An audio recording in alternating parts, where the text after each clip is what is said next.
This will be our third problem solving session for Chemistry Paper 2 of IITJEE 2008. In this session, students, we will be solving the comprehension linked question as well as the matrix match type of questions which were there in that paper. So now let's start our problem solving session here. See, the comprehension which was there is in hexagonal systems of crystals. That is, it is talking about the hexagonal system when in 2D the particles are arranged in a hexagonal manner. Right? A frequently encountered arrangement of atoms is described as hexagonal prism. Here, the top and bottom of the cell are regular hexagons and 3 atoms are sandwiched between them. You can visualize this. A space-filling model of the structure called hexagonal close packing is constituted of a sphere on a flat surface surrounded in the same plane by 6 identical spheres as closely as possible. 3 spheres are then placed over the first layer so that they touch each other and represent the second layer. Each one of these 3 spheres touches 3 spheres of the bottom layer. Finally, the second layer is covered with the third layer that is identical to the bottom layer in relative position. Assume the radius of every sphere to be r. Now let's first draw the structure. See, this is the arrangement it is talking about. There is a sphere at the center surrounded by 6 spheres as closely as possible, making a hexagon. Above it, there are 3 more spheres in the second layer.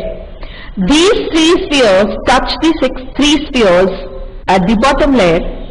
Then again a layer identical to the first one is placed above. See, this is the 3-dimensional structure of that. We have got 6 spheres at the bottom, 1, 2, 3, 4, 2 at the back, and there is a central sphere. Right? So this is your central sphere to which other 6 are attached. Then what we said, that there are 3 spheres. See here. A sphere on a flat surface surrounded by on the same plane by 6 identical spheres as closely as possible. So see, it is in the center and there are 6 identical spheres as closely as possible in the first layer. You can see it here. Then 3 spheres are then placed over the first layer so that they touch each other and represent the second layer. Sorry. See here, these are the 3 spheres. 1, 2 and 3. These are the 3 spheres. They are touching each other and they represent the second layer. Then what was it? Each one of these 3 spheres touches the 3 spheres of the bottom layer. See, 1, 2, 3, it is touching what? 3 spheres of the bottom layer.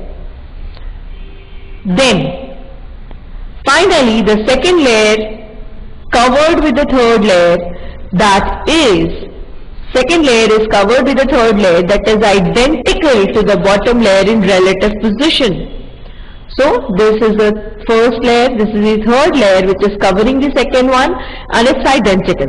It means that these 3 spheres are touching the 3 spheres above also. Right? Now you have to solve the question. So this is a 3-dimensional structure of the HCP lattice and this is your structure, how the bonds are present between them. The number of atoms on this HCP unit cell is. Now what you have to find out? You have to find out the number of atoms in this HCP unit cell, right?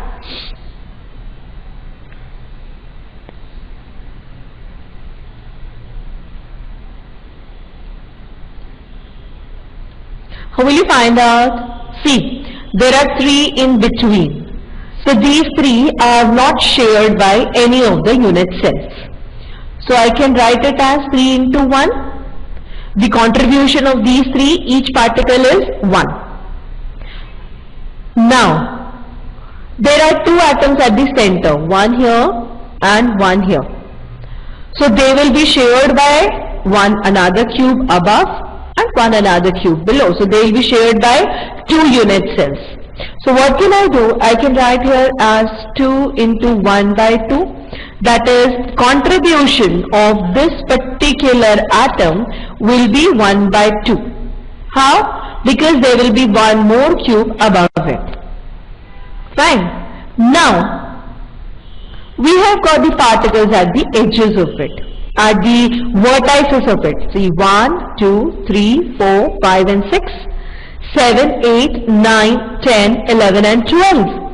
Now these particles, each and every particle at the vertices is further shared by 6 cubes. Right? So I can write it here, its contribution to be 1 by 6. This would be 1 by 6. So how many particles are there all in all? How much? How many? This will be 1 and this would be 2. So it comes out to be 6 particles per unit cell. So how many particles are present per unit cell here? 6 particles are present per unit cell. Right? You can visualize this. There will be 6 unit cells, the above and below. Okay? So the 6 particles are present, or 6 atoms are present in this HCP unit cell. So for solving such type of questions, you need to visualize the 3D structure of that particular cell.